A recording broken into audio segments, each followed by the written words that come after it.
दोस्तों नमस्ते। खबर यह है कि दिल्ली और नोएडा के पत्रकारों में आजकल मातम छाया हुआ है। उस मातम के प्रतिध्वनि महाराष्ट्र में भी सुनाई दे रहे हैं और मातम कुछ इस तरह का है, आलम कुछ इस तरह का है कि न जाने पत्रकारों के गलियारों में क्या क्या हुआ है। पत्रकारों के घर कुछ रेड हुई, पुलिस द्वारा छानबीन हुई, किसी के मोबाइल तो किसी के लैपटॉप तो किसी के कंप्यूटर जब्त किए गए और जिनके जब्त किए गए वही आजकल बहुत जोरों शोरों से कह रहे हैं कि हमारे साथ अन्याय हो रहा है।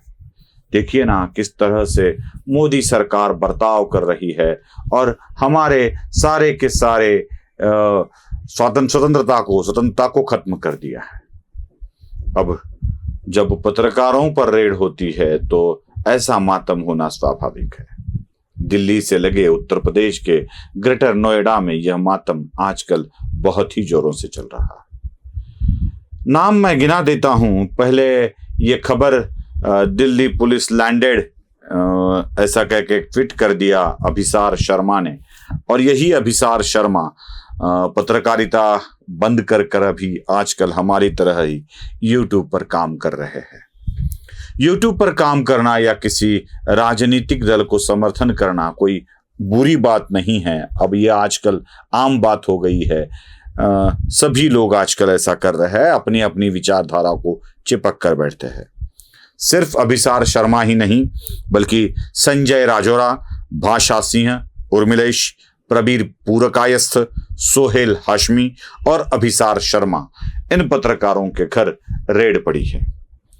अब पत्रकारों के घर रेड होती है, उनकी बहुत सारे साधनों को पुलिस अपने साथ ले जाती है, तो इसका मतलब ये हो जाता है कि केंद्र की सरकार पूरी तरह से इन पत्रकारों को नियंत्रित करना चाहती है। मतलब यही हो जाता है। मतलब केंद्र की सरकार अब आवाज दबाने की कोशिश में है। क्या यह लोकतंत्र है? यह बातें कही जा रही है। महाराष्ट्र के कुछ इन्हीं के समर्थक पत्रकार यही बातें दोहरा रहे हैं और कुछ लोग हमें भी चेतावनी दे रहे हैं कि जब समय आएगा तब आपके साथ भी ऐसा ही होगा। मतलब आपको भी अंदर किया जा सकता है अगर ये यूट्यूबर्स को ये सरकार अंदर करती है तो किसी भी तरह से। ठीक है,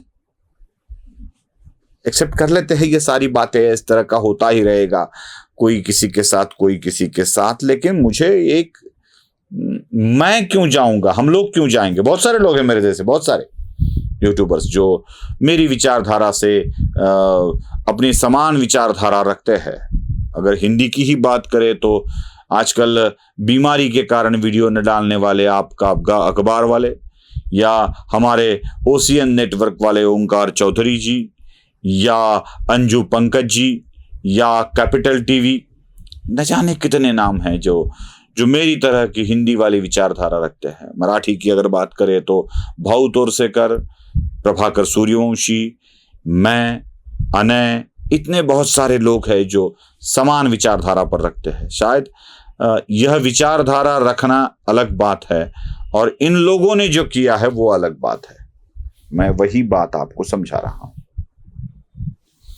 संजय राजौरा, भाषा सिंह, उर्मिलेश, प्रबीर पुरकायस्थ, अभिसार शर्मा और सोहेल हाशमी यह प्रधानमंत्री नरेंद्र मोदी की सरकार पर आलोचनात्मक वीडियो बनाते हैं, इसलिए इनके ऊपर रेड नहीं हुई है, इसलिए इनके ऊपर कार्रवाई नहीं हो रही है। आधी अधूरी कहानी बताकर संभ्रम पैदा करना इन लोगों की आदत बन गई है। आजकल जितनी भी कहानियां बताई जाती है ना, वो आधी अधूरी कहानी होती है और इन्हीं अधूरी कहानी के चलते संभ्रम निर्माण किया जाता है। बस वही बात हो रही है।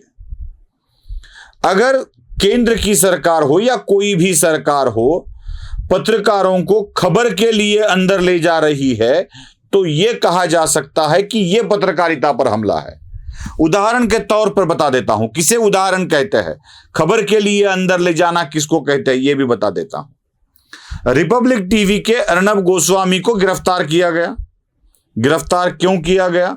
क्योंकि सुशांत सिंह वाला मामला अर्णव गोस्वामी चला रहे थे, उद्धव ठाकरे के ऊपर टूट पड़ रहे थे, आदित्य ठाकरे के ऊपर टूट पड़ रहे थे।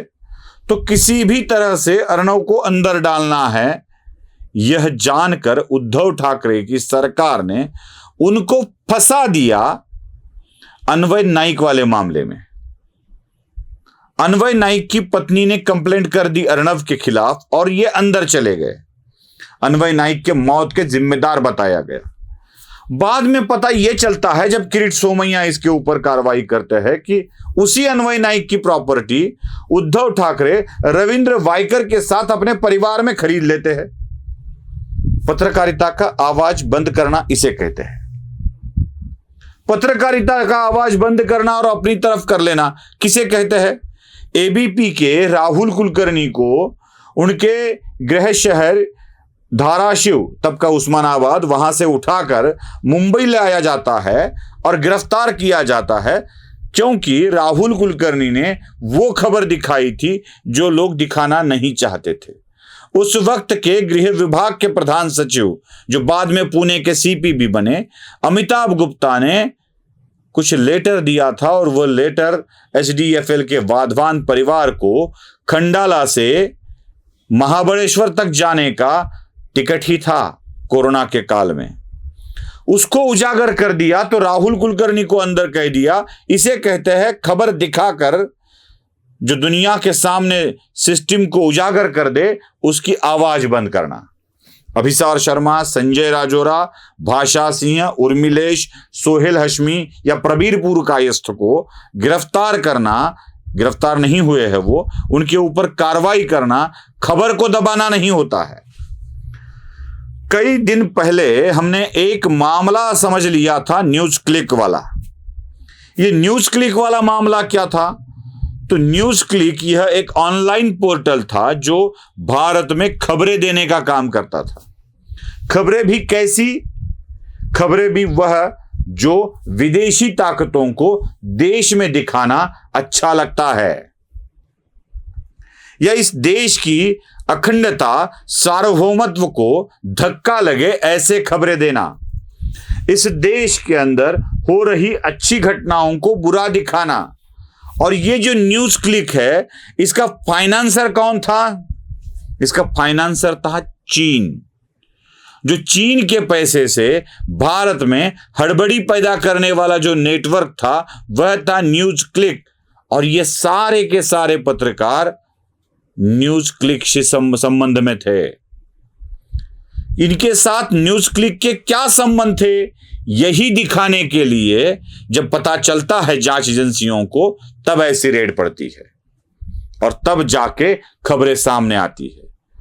आपको एक बात याद है, मणिपुर की घटना, अब कुछ बहुत सारी चीजें सामने आ रही है, वो तो कोई भूला नहीं होगा। प्रधानमंत्री बात नहीं करते, प्रधानमंत्री बात नहीं करते, यह कहा जाता है। मणिपुर की घटना और यह घटना, इन दोनों में आपस में संबंध तो नहीं है, लेकिन मैं बताना जरूर चाहता हूं कि मणिपुर की घटनाओं में किसका हाथ था, अब यह सामने आ रहा है।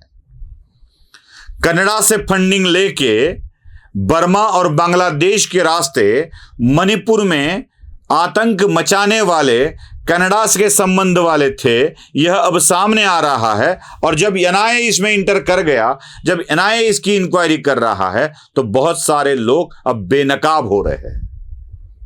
क्या कनेक्शन निकल पाएगा इन सब से? क्योंकि ये वही लोग हैं जो भारत में घट रही घटनाओं के बारे में अनाप शनाप बातें बोलते रहते हैं।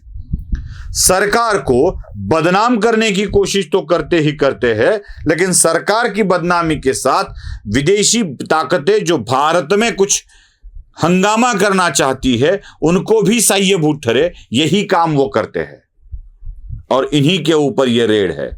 तो पत्रकारिता पर हमला, पत्रकारिता का आवाज दबाया गया, इस तरह का मातम करने वाले लोगों को बस यही कहना है कि यह पत्रकारिता के पर हमला नहीं है, पत्रकारिता के आड़े होकर अगर यह किया जाता है, कुछ काम आप ऐसे करते हैं, तो उसको रोकने की यह कोशिश है। किसी ने कहा कि मराठी पत्रकारों के ऊपर भी ऐसी कार्रवाई होनी चाहिए। तो मराठी पत्रकारों के घर अगर कुछ रेड हो भी गई तो वहां क्या मिलेगा? एक आलीशान फ्लैट में महाविकास आघाड़ी की तरफ से दिए गए बिस्किट और चाय मिलेंगे और इस घर के इंस्टॉलमेंट भी किसी ने भरे हुए हैं, यह जानकारी मिलेगी। इसलिए शायद ऐसे चिंधी चोरों पर रेड दिल्ली की पुलिस नहीं करेगी, जो बड़े हैं उनके ऊपर ही करेगी। नमस्ते।